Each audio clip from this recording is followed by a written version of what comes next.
श्रोताओं, कार्यक्रम की शुरुआत में हम बात कर रहे थे विश्व उपभोक्ता अधिकार दिवस की। तो इसी कड़ी में आज हमसे जानकारी साझा कर रहे हैं उपभोक्ता और स्वास्थ्य विशेषज्ञ डॉक्टर राजीव कुरेले। आइए डॉक्टर राजीव कुरेले से जानते हैं उपभोक्ता के बारे में।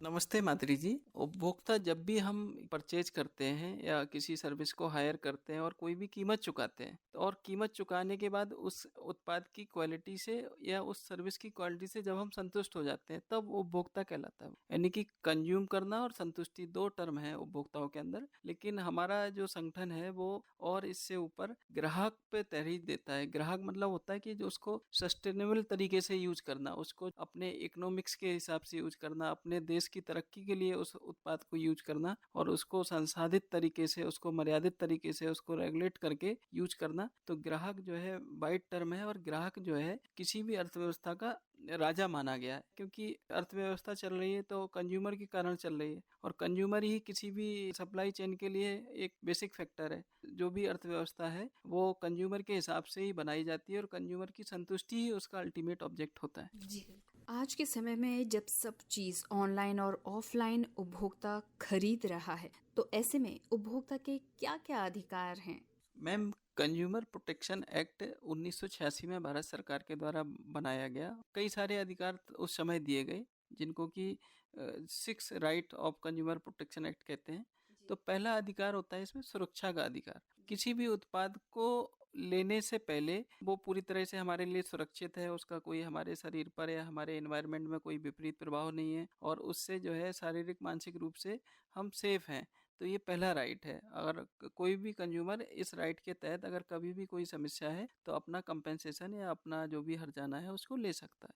दूसरा अधिकार होता है सूचना देने का अधिकार, राइट टू बी इन्फॉर्म। इस अधिकार के तहत जो भी उत्पाद या सर्विस ले रहे हैं, तो उस उत्पाद बेचने वाले या सर्विस देने वाले को अपनी सर्विस से संबंधित सारी बातें क्लियरली जो है सूचना देनी होगी। आपने इसी अधिकार के तहत देखा होगा, चाहे फूड प्रोडक्ट हो या पैक्ड प्रोडक्ट हो, सब पे एक इन्फॉर्मेशन लिखी होती है। प्रोडक्ट का नाम, उसके कंटेंट, उसके प्रिजर्वेटिव से लेके उसका stability condition, storage condition, how to make और उसका बैच नंबर, लॉट नंबर और मैन्युफैक्चर्ड बाई और कस्टमर केयर नंबर, सभी चीज़ें लिखी रहती है इसी अधिकार के तहत। तो जब भी कोई अगर इस अधिकार में अगर कोई कमी है तो फिर उसके लिए हर्जाना होगा और कंज्यूमर को अपनी सूचना में अगर कोई कमी लग रही है तो उसकी शिकायत कर सकता है। इसी तरह एक अधिकार होता है चुनने का अधिकार, राइट टू सिलेक्शन। मार्केट में आपको अपनी चॉइस से चीज़ें लेने का अधिकार है। कोई आपको प्रेशर देके कोई चीज़ नहीं बेच सकता है। अगर ऐसा बेचता है तो आप उसकी शिकायत दर्ज करा सकते हैं।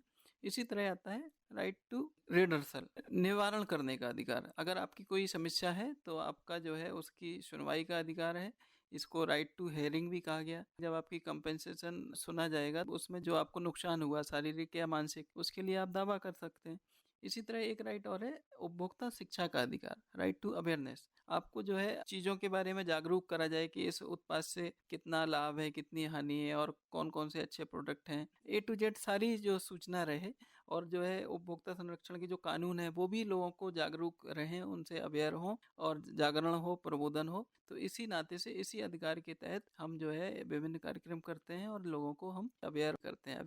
तो सर, किस तरह के परिवर्तन जो है उपभोक्ता संरक्षण अधिनियम में किए गए हैं? बहुत ही अच्छा प्रश्न आपने किया। वर्तमान जो एक्ट है उसमें पहले रेगुलेशन के लिए कोई अथॉरिटी नहीं थी। अब CCPA, central consumer protection authority, एक जो है इसको केंद्रीय स्तर पर एक सारी व्यवस्था को रेगुलेट करने के लिए एक प्राधिकरण बनाया गया। इसी तरह पहले जो है हमारा जो जुरिडिक्शन 3 स्तर पर होता था, जिला स्तर, राज्य स्तर और केंद्र स्तर। जिला स्तर पर 20 लाख तक के जितने भी दावे होते थे उनकी सुनवाई होती थी और स्टेट लेवल पर जो है आपका 20 लाख से 1 करोड़ की सुनवाई होती थी और इससे ऊपर केंद्र में जाता था। अब जो है उन्होंने 1 करोड़ के लिए जिला कर दिया है और 1 करोड़ से 10 करोड़ के लिए आप स्टेट लेवल पे कर दिया है। 10 करोड़ से ऊपर के मामले केंद्र स्तर के प्राधिकरण में सुने जाते हैं। इसके अलावा जो महत्वपूर्ण प्रोविजन ये था कि पहले कहीं किसी ने परचेज किया और घर आके उसके प्रोडक्ट में खामी मिली, लेकिन पुराने एक्ट में शिकायत वहीं पे दर्ज करनी होती थी। तो नए एक्ट के हिसाब से फिर जो है आप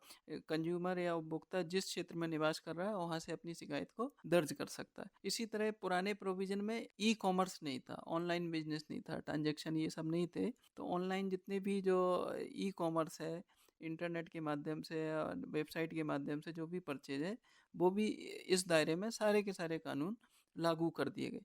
इसी तरह एक और महत्वपूर्ण इसमें करा गया वो क्षतिपूर्ति का। जी। क्षतिपूर्ति में कभी शारीरिक हार्म हो जाए, कोई परेशानी हो जाए, तो एक लायबिलिटी क्लॉज दिया गया जिसमें आप अपने इसके लिए कर सकते थे। इसके अलावा कभी आपस में सुलझाने के लिए कोई प्रोविजन नहीं था, तो मेडिएटर क्लॉज भी जो है नए एक्ट में डाला गया। तो इस तरह से नए एक्ट को बहुत ज़्यादा इजी टू डूइंग बिजनेस और उपभोक्ताओं के लिए बहुत ही सरल, सहज और गुणकारी तरीके से इसको डिजाइन किया गया। तो उम्मीद है सभी उपभोक्ता इससे लाभान्वित होंगे। जी सर, अगर बात उपभोक्ता की करें तो अगर वो किसी सामान से संतुष्ट नहीं है तो वो किस तरह से अपनी शिकायत दर्ज कर सकते हैं? उसकी शिकायत दर्ज करने के लिए आप सिंपल एप्लीकेशन दे सकते हैं, व्यक्तिगत रूप से दे सकते हैं, किसी एडवोकेट के माध्यम से नोटिस दे सकते हैं। पहले उस व्यक्ति को जिससे आपकी शिकायत है उस पे अगर वो कार्रवाई नहीं करता है तो हमारे संगठन के माध्यम से ग्राहक मार्गदर्शक केंद्र है, उसमें जो है आपको कैसे शिकायत दर्ज करनी है वो तरीका दिखाया जाएगा। अदरवाइज आप जो है अपने विभाग की वेबसाइट पे या उसके संपर्क सूत्र पे संपर्क करेंगे जो भी कार्यालय है,